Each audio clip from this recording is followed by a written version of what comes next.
বাপের বাড়িতে এসে শীতের পিঠা বানিয়ে শ্বশুর বাড়িতে নিয়ে যাচ্ছি। মনটা ভীষণ খারাপ হচ্ছে, কারণ বাপের বাড়িতে মেয়েরা একটু বেশি শান্তিতে থাকে। এক হাড়ি আমি পিঠা নিয়ে চলে যাব শ্বশুর বাড়ি। অনেক আগে থেকে দেখতাম যখন জামাইয়ের বাড়িতে মায়েরা যায় তখন এরকম হাড়ি বেঁধে বেঁধে পিঠা নিয়ে যায়। সেই প্রচলিত জিনিসগুলো আমার ভীষণই ভালো লাগে, আর আমিও মাঝে মাঝে করার ট্রাই করি। আমি তো ভয়ে ছিলাম পিঠা কেমন হবে কি হবে না। দেখেন মাশাআল্লাহ পিঠা অনেক বেশি সুন্দর হয়েছে, এন্ড খেতেও অনেক মজা। যদিও বাড়ির সবার খাওয়া শেষ, আমি তারপরও এক হাড়ি তুলে নিলাম শ্বশুর বাড়িতে নিয়ে যাওয়ার জন্য। সকালে ঘুম থেকে উঠে মনটা ভীষণ ভালো ছিল, তাই ফ্রেশ হয়ে একটা সুন্দর শাড়ি পরে নিয়েছি। এক হাড়ি পিঠাও নিয়ে নিয়েছি। এখন বারান্দাটা সুন্দর করে পরিষ্কার করে নিব। ঘুম থেকে উঠে আমার অনেক বড় একটা কাজ থাকে, সেটা হলো স্লিমিং টি বানানো। তাই কাজগুলো সেরেই আগে চাটা বানিয়ে ফেলবো। যারা খুব সহজে ঘরে বসে জাস্ট চা খাওয়ার মাধ্যমে ওজন কমাতে চান তাদের জন্য পারফেক্ট একটা চা অর্গানিক স্লিমিং টি, যেটার ব্যাপারে আমি বহুদিন ধরেই বলে আসছি। আমার কিন্তু বাইরে প্রচুর খাওয়া দাওয়া পরে এবং বাড়িতে আমার বিভিন্ন রান্না বান্না করতে হয়। যদি এই চা না থাকতো তাহলে না জানি আজকে আমি কত গুলুমুলু হয়ে যেতাম। ইউনিক কালেকশন ফেসবুক পেজ থেকে আপনারা ওজন কমানোর এই অর্গানিক স্লিমিং টিটা পেয়ে যাচ্ছেন। পেজটা আমার ডেসক্রিপশনে দেওয়া থাকবে। চা বানানোর জন্য আমি 1 কাপ পানি চুলায় তুলে দিব।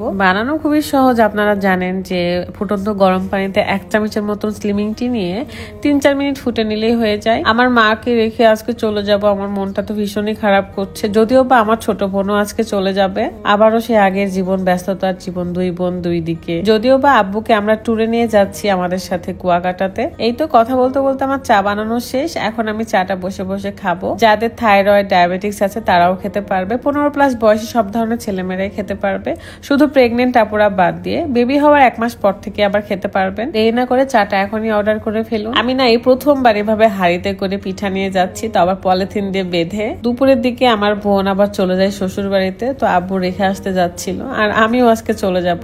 মানে বুঝতে পারছেন বাড়িটা আজকে কত ফাঁকা হয়ে যাচ্ছে। এই জন্য খারাপ লাগে, যেতেও আনন্দ লাগে আবার আসার সময় দুঃখ লাগে। মানে সবকিছু মিলিয়ে যেন কেমন একটা জীবন এলোমেলো টাইপ। আর এই এলোমেলো সময়টাকে হয়তো বা জীবন বলে। যাই হোক, আমরা একদমই রেডি। সন্ধ্যা হয়ে গিয়েছে, কারণ বাড়ির অনেক কাজ কমপ্লিট করে তবেই বের হচ্ছি। রাজশাহীতে যেহেতু বগুড়া গেস্ট এসেছিল, তাই রাত তাদেরকে সময় দিয়েছে, এন্ড আমরা 3 জন মিলে এখন রাজশাহীতে চলে যাবো একটা বড় সিএনজি ভাড়া করে, মানে রিজার্ভ করে আর কি। এই পিঠার হাড়িটা একটা ব্যাগে তুলে নিব, তাহলে আমাদের যাতায়াত করতে সুবিধা হবে। খুব শীঘ্রই আপনাদের সাথে কুয়াকাটায় দেখা হয়ে যাবে। আমার আব্বুও থাকবে সেখানে। সো এই ট্যুরটা আমার জন্য ভীষণ স্পেশাল। কুয়াকাটাতে এর আগেও গিয়েছিলাম, খুবই নিরিবিলি, আমার কাছে ভালো লাগে। কক্সবাজারের মতো এত গ্যাদারিং হয় না। ভিউ গুলাও অনেক সুন্দর। তো ফার্স্টে আমি আব্বুকে কুয়াকাটাতে নিয়ে যাব। তো কিছু শপিংও বাকি আছে, সেগুলো কমপ্লিট করব। যদিও বা আব্বু শপিং করে ফেলেছে, তারপরে আমি রাজশাহীতে কিছু শপিং করব।